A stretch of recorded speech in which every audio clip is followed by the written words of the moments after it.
जी अस्सलाम वालेकुम guys, my name is Mohammad Mubashir फॉन you're watching crypto movie YouTube channel. Welcome to the daily important market updates.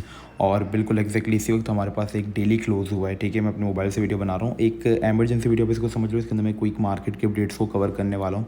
और अभी just recently मैंने Discord पे भी अपडेट किया, तो डिस्कॉर्ड सर्वर ज्वाइन कर लो, क्योंकि अगर मैं डेली वीडियो अपलोड नहीं करता तो वहाँ पे आपको डिस्कॉर्ड पे मैं बिल्कुल उस तरीके से मैं आपको लेटेस्टली अप टू डेट रखता हूँ। ठीक है, सो वीडियो को कंटिन्यू करते हैं। तो यहाँ पे हमारे पास हुआ एक ब्रेकआउट, और जो हमारे पास एक डेली क्लोजिंग थी वो हमारे पास जो एक डाउन ट्रेंड की जो हमारे पास एक ट्रेंड एंड चलती हुई थी, जो कि ये एरिया था, उसके हम अंदर फंस गए थे। ठीक है, तो फाइनल जो आज हमारे पास क्लोज हुआ है मार्केट का डेली, वो इसके अबव हुआ है, और जो कैंडल खुली हुई हमारे पास इसके अबव खुली है। मैं आपको 4 आवर्स का चार्ट ओपन करके दिखा रहा हूँ ताकि आपको बहुत ही आसानी से नज़र आ जाए। और अगर हम यहाँ पे वन डे का चार्ट ओपन कर लेते हैं तो भी आपके सामने क्लियरली विजिबल है। ठीक है, हमारे पास सपोर्ट पे एक हम कह सकते हैं एक हैमर कैंडल बना है। ठीक है, अगर आप इसको सही से देख लोगे तो एक हैमर कैंडल बना है। ठीक है, हैमर कैंडल बनने के बाद क्या होता है, मार्केट बेसिकली अगर ये सपोर्ट पे बनती है तो मार्केट एक ऊपर की तरफ अपना डायरेक्शन जो है वो पकड़ती है। ठीक है, अब इसको हम थोड़ा सा और क्लियरली देखते हैं 4 आवर्स में, आपको किस तरीके से जो यहाँ पे एंट्रीज लेनी है।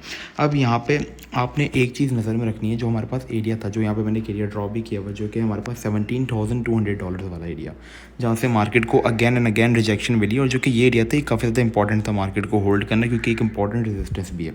और अभी की अगर हम बात करें तो बिटकॉइन अभी भी यहाँ पे हमारे पास इस एरिया को ब्रेक करने के लिए स्ट्रगल कर रहा है। ठीक है, यहाँ पे तो हमारे पास ब्रेकआउट हो गया, लेकिन ये एरिया एक है जो कि हमारे लिए एक इंपॉर्टेंट थ्रेड बन रहा है बिटकॉइन के लिए। सो आप यहाँ पे अगर कोई एंट्री लेना चाह रहे हो सो वेट करो, अभी आप फोमो नहीं करो। ठीक है, वेट करो कि कौन सी कैंडल हमारे पास 4 आवर्स के अबव क्लोज होती है और वो अपनी सपोर्ट को जब रिटेस्ट कर रही हो तो आप जो है यहाँ पे एंट्री ले सकते हो। ठीक है, कुछ इस तरीके से जो आपकी एंट्री बन सकती है।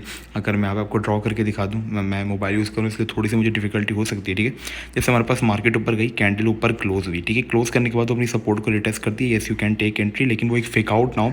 जब यहाँ से हल्का हल्का फुल्का पंप आना स्टार्ट हो जाए तो ये आप समझ जाना कि यार अब यहाँ पे एंट्री लेनी है। तो 17,500 आपका पहला टारगेट हो सकता है।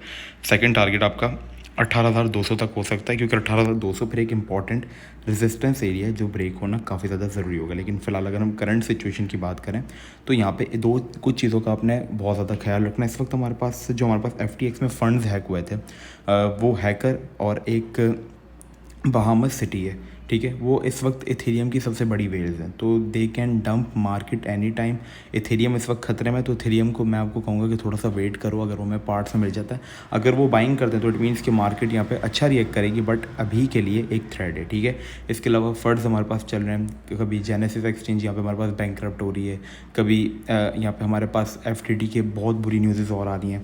बाइनेंस का मैंने यही कहा कि बाइनेंस को खतरा है, लेकिन आई नो बाइनेंस यहाँ पे बैन नहीं हो सकता, मतलब बाइनेंस यहाँ पे बैंकरप्ट नहीं हो सकता, लेकिन फर्ड फैलाने के लिए न्यूज़ बिल्कुल उसी तरीके से काम करती है। जब आपके सेंटिमेंट्स यहाँ पे बिल्कुल समझने लगते हो ना कि अब तो मार्केट ठीक हो गई, अब सब सही होगा, उस वक्त ये फर्ड लाते हो, मार्केट को वो करेंगे। तो यहाँ पे मैं एक्सपेक्ट कर रहा हूँ कि यहाँ पे एक अपवर्ड मूव आ सकता है। ठीक है, मार्केट इस रेजिस्टेंस को भी फ्लिप करके अच्छा रिएक्ट कर सकती है। फिलहाल आप वेट करो कि अगर मार्केट आपको इस एरिया में मिलती है so yes you can take entry here, ये एक हमारे पास इंपॉर्टेंट सपोर्ट एरिया बन जाएगा। ठीक है, तो यहाँ पे आप एंट्री ले सकते हो, जो कि 16,200 से लेकर 15,800 वाला एरिया।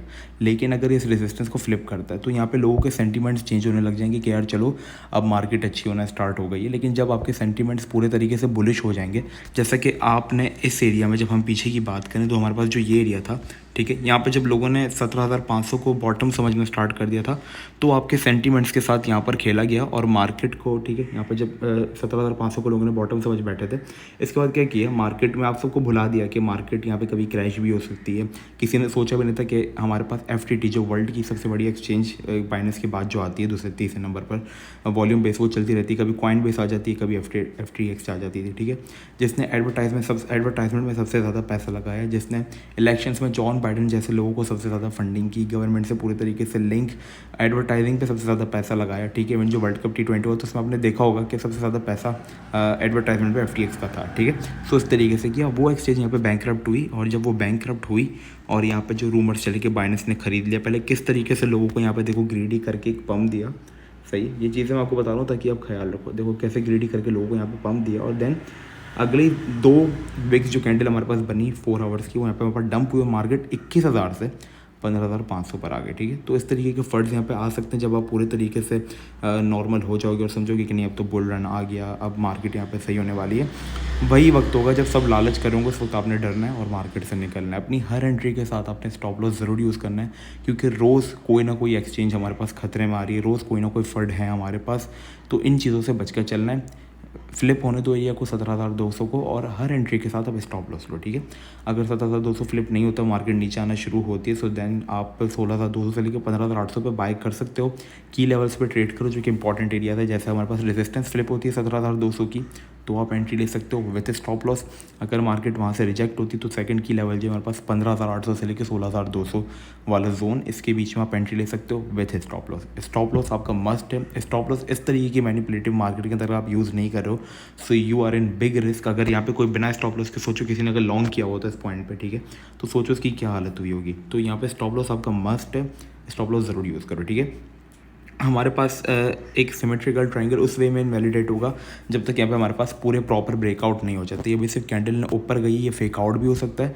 तो मैंने कहा बहुत ज़्यादा लोग फोमो करेंगे कि सर यहाँ पे पंप आ गया, यहाँ पे पंप आ गया, अब क्या करें, अब क्या करें। हमने तो दो पॉसिबिलिटीज़ बताई हैं कि दो सिनेरियोज है कि जब तक 17,200 ब्रेक नहीं होता, उसका रिटेस्ट नहीं होता, आपने कोई एंट्री यहाँ पे नहीं लेनी है, ठीक है। तो बस ये चीज़ों का ख्याल रखना। मैंने डिस्कॉर्ड में भी रिसेंटली इस चीज़ को मैंने अपडेट किया पूरी तरीके से, मैं आपको यहाँ पे दिखाता हूँ। डिस्कॉर्ड सर्वर आप ज्वाइन कर लो, क्योंकि यहाँ पे हम जो अपडेट्स आती हैं फ़ौरन से मैं अप टू डेट करता हूँ। जैसे भी मैंने डेली क्लोजिंग के फ़ौरन बाद यहाँ पे मैंने अपडेट किया कि यहाँ पे ये सिचुएशन है, अपने इस तरीके से बचना है, ठीक है। सो यहाँ से सारी चीज़ों को मैंने कवर किया है। तो डिस्कॉर्ड सर्वर का लिंक भी आपको डिस्क्रिप्शन में मिल जाएगा। बाकी मिलते हैं नेक्स्ट वीडियो में। अपना बहुत ही ज़्यादा ख्याल रखिएगा। दोपहर को वीडियो आएगी, उसके अंदर मैं इंपॉर्टेंट अपडेट्स को भी कवर करूँगा कि यहाँ पे क्या सिनारियो है, तो इन सारी चीज़ों को सही है। सो बस अपना बहुत ज़्यादा ख्याल रखना। अस्सलाम वालेकुम व रहमतुल्लाह।